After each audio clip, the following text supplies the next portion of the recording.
আজকে ছোট্ট একটা মিনি ব্লগ নিয়ে চলে এলাম। আর কি কি রান্না করেছিলাম দুপুরবেলা সেটাও দেখাবো। তো কালকে বিকেল থেকে স্টার্ট করেছি ব্লগটা। তো বিকালবেলা একটু শুয়েছিলাম, তারপর উঠে জামা কাপড়গুলো তুলে নিয়ে চলে এলাম। আর বাইরে আবহাওয়াটা দেখো কতটা সুন্দর। আর এই যে জামা কাপড় নিয়ে এসে তারপর ভাঁজ করে নিচ্ছি একে একে। আর ভাঁজ করার পর তারপর আমার মেয়ে ঘুমিয়েছিল, তো ও উঠে পড়লো। এখানে সাউথে কিছুক্ষণ পর সন্ধে হয়, যেখানে আমাদের দেশে যেরকম 6টা 6:30টার দিকে সন্ধে হয়ে যায়, এখানে 7টা বা 7:10-15 এরকম সন্ধে হয়। তো দেখো আমার মেয়ে ঘুমিয়ে উঠে পড়েছে, তারপর ওকে একটু জল দিয়েছি, তারপর একটু কাজু দিয়েছি খেতে।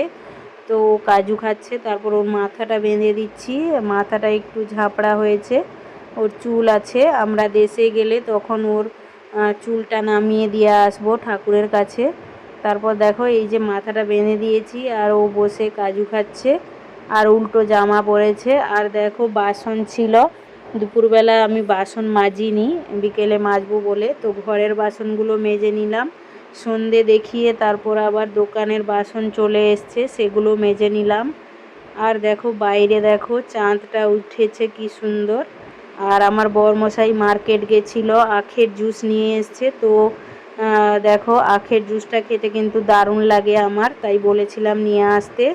আর রাতের বেলা দেখো চালের গুঁড়ো আর সুজি ভিজিয়ে রেখে দিয়েছিলাম, দিয়ে সকালে পেস্ট করে একটু লবণ দিয়ে দেখো চিতই পিঠের মতো বানিয়ে নিচ্ছি আর চাও বানিয়ে নিচ্ছি সাথে।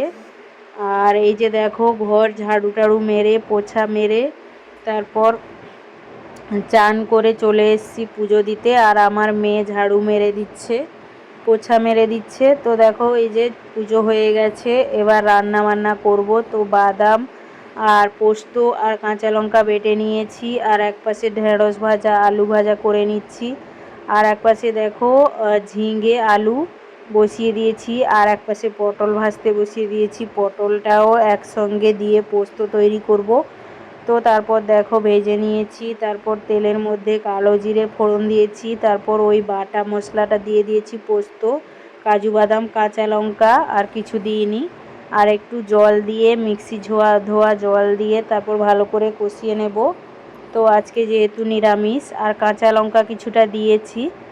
আর তারপর দেখো ভালো করে মশলাটা কষিয়ে নিয়েছি, তেল ছেড়ে দিয়েছে। তারপর দেখো ভাজা আলু আর ঝিঙে আর পটল দিয়ে দিয়েছি। তো দেখো তারপর ফুটিয়ে নিয়েছি একটু জল দিয়ে। তো কেমন হয়েছে সেটা জানাবে। তারপর দেখো তোমাদের দাদাভাই খেতে চলে এসছে, তো খাওয়া শেষ হয়ে এসছে, তারপর আমিও খেতে বসে গেলাম।